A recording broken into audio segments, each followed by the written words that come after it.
Hello,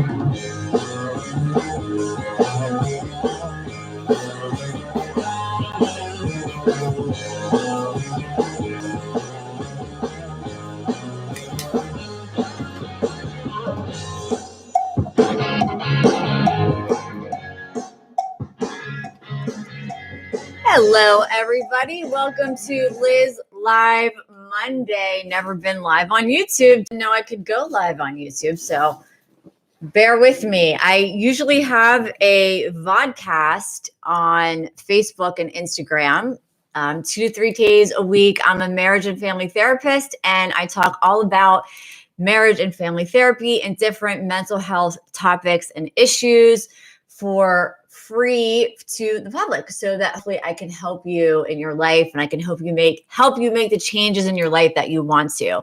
So I didn't even know I could go live on YouTube. So this is kind of a practice run, but I thought I'd talk about couples therapy since I'm a couples therapist. A lot of people are very scared about couples therapy. They ask a million questions about couples therapy. They don't know what to expect about couples therapy. So I want to talk a little bit about that today. So I see probably 5 or 6 couples a day, usually. Sometimes I see individuals as well, but my practice has a lot of couples counseling, a lot of couples that I see every day. And I think that you have to make sure your expectations are reasonable when you're going to couples therapy. So you have to understand that, number one, you have to be willing to work. You cannot come to couples therapy and expect me or us, the couples therapist, to do all the work for you. So we are there to guide you, to sort of unravel all the problems that are going on in the marriage or the relationship and sort of break them down so that they're easily digestible by everyone in the room and that you can really understand and figure out where you need to go in order to improve that relationship.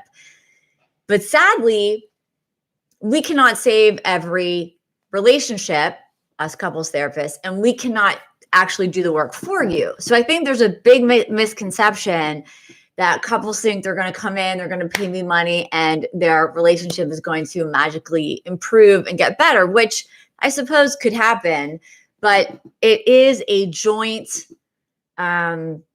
relationship between the therapist and the couple. And it's very important to feel connected to the therapist. So if you go to couples therapy and your therapist is not interactive and he or she is not in control of the room and they're just sitting at, in their chair, looking at you and nodding at you and asking you how that makes you feel, and they're going back to your childhood and asking you all kinds of questions about your childhood, you're probably not in the right place, because modern day therapy, in my opinion, should be straight to the point.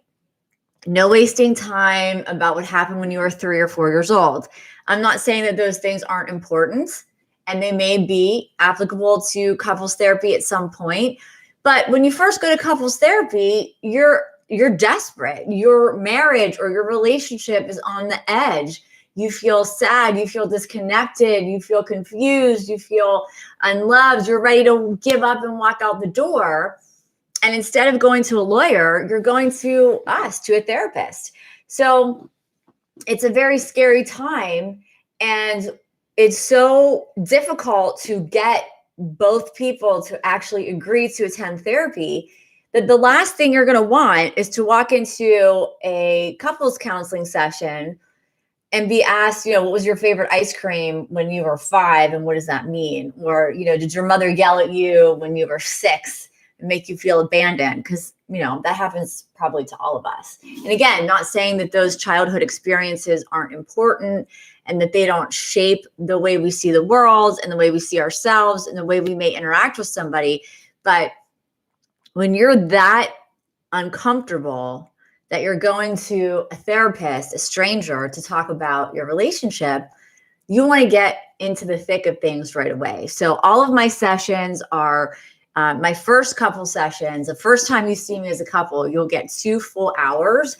And some people go, oh my God, I can't how am I going to talk? I don't even want to talk to my wife or my husband for 5 minutes. How am I going to last 2 hours in the room? And I tell everyone it goes by like that so fast, because you're finally in a situation where you have a third party who's trained professionally to sort of, I don't want to say referee, but kind of regulate the conversation, ask the right questions, sit back and really observe what is happening between the couple, and give you some really good feedback and some hope.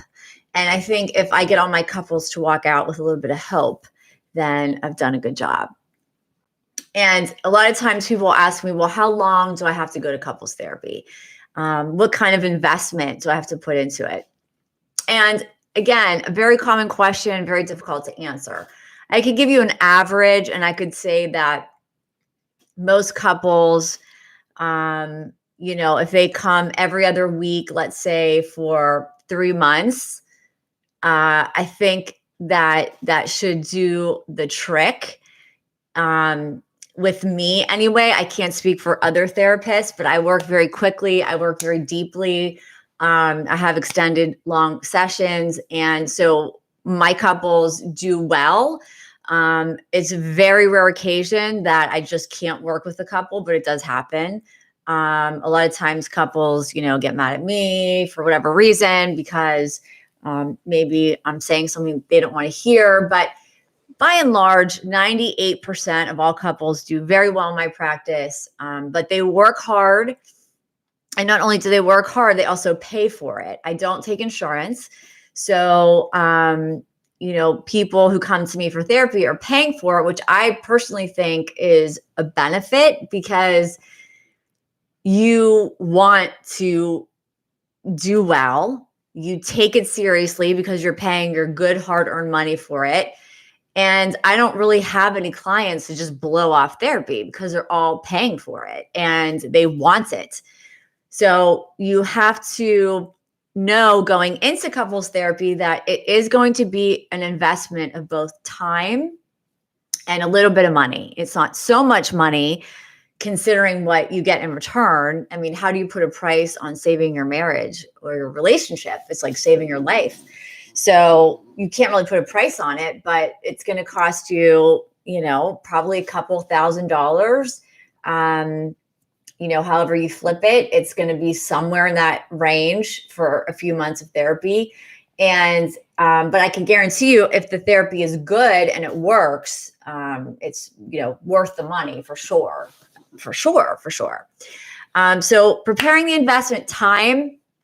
The reason I do long sessions and I do every other week typically is because in the American family today, everybody works. So it's very difficult to get into therapy once a week when everybody's working and there's children in the family. It's almost impossible. So, I always prefer to get people every other week. I can get a better commitment that way. And I want my couples to commit to the process, because I know that if they commit to the process, I know it's going to happen. Good things are going to happen. And you have to go in there with a positive attitude. The other thing that I think is really important to talk about, so we have to have the connection with the therapist, feeling like you're connecting with me or whoever you go to. And it should definitely be me, because I do virtual, so I can see people from anywhere in the country, really, at this point. And of course, I prefer to see people in person, but the times are the times, and I do what I have to do. But it's very effective virtually, the way I do it. So you have to expect a commitment of time, in addition to connecting to your therapist, a commitment of money, not tens of thousands of dollars, but a couple $1,000s, probably 3 to 6 months. Probably after 3 months or 5 months, you won't need to come every other week. You might come once a month, once every 6 weeks, and you naturally progress to not need me anymore. And then maybe if something comes up in the next year or two, I'm always here for you. So I do work pretty fast. I don't believe in keeping people in therapy for years and years and years, especially as a couple. individuals. Individual therapy is a little different. I'm not going to really get into that today. We're talking about couples therapy. Another thing to keep in mind is that you have to apply what you're taking in during your therapy session. So therapy can be magic, literally, if everyone does their part. So I know that I do my part. I always show up. I give 100+% of myself to each couple that I work with, but I need about the same investment on behalf of the couple. Because if you come to couples therapy and you just listen to me and talk to me, and then you don't apply anything that I'm suggesting, and you don't keep up in between sessions with the videos that I send you, or, my live shows are largely for my clients and of course anyone else, but keeping up and keeping, working on yourself and the relationship at the top of your mind, then it's kind of a waste of your time and money. And if I see that that's happening, which again is extremely rare in my practice because people are actually paying for therapy, it's not going on their insurance and they have a little copay and it's not a big deal. But if you don't apply what you learn in therapy, you might as well not come, because it's kind of a waste of time. It's kind of like, if you go to the gym and you want to lose weight and you want to build muscle, you can't just go to the gym and sit there and watch people work out, right? You have to actually do the work. You have to eat right in between your training sessions. You have to, do some sort of other exercise in between. And couples therapy isn't really that different. And anything that you want in life to change takes that kind of commitment and that kind of work. I try to make it fun. Of course, couples therapy can be, sad at times. Sessions here and there can be kind of sad because they may, touch a topic that's kind of scary or that you've never been able to face yourself. So I'm not going to say that every session is like, a fun time, but we do laugh. We do enjoy each other. We do have fun. And I think that couples therapy is a really beautiful thing to engage in for you and your partner.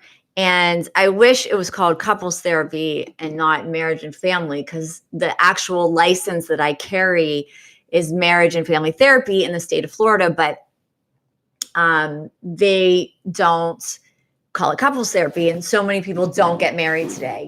They just are couples forever or whatever. And so, but, I am trained to work with families, couples, and individuals. I do all kinds of family therapy with mothers and daughters, or mothers and sons, and fathers and daughters. And, you just mix it up, and any kind of relationship therapy I love to do. And I also do a lot of individual, but staying on track with couples, it's a beautiful thing when you can see that your significant other and you are in the same room processing experiences and emotions together in front of each other. It's a beautiful thing. And what I hear from couples a lot during therapy is, wow, I had no idea that he felt that way. Or, wow, I had no clue that this is the way she felt, or that I was doing this thing that was hurting her or hurting him so badly. So it's an opportunity and a safe sort of managed environment to really get into the thick of your relationship issues and learn a lot about each other. Because the very fascinating thing about couples is they share a bed, they share a home, maybe children, maybe money, families, all of these things they share. And yet they're total strangers and they don't know each other. And I've seen this in couples who've been married for 25 years, as often as I've seen it in couples who are married for, just a few years. So I can't stress enough the importance of couples therapy and how wonderful I believe it is.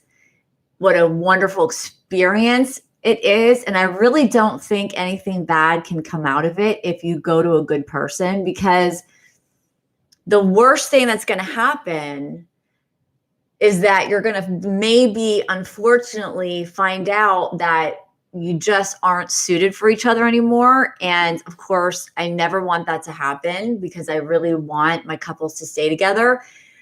And of course, I call them my couples, like they're my children, because I really care and I want them to do well and stay together. But I think the worst case scenario in couples therapy is really that you discover through the process that you cannot reconcile. And yes, it happens. No, it doesn't happen a lot, but it does happen.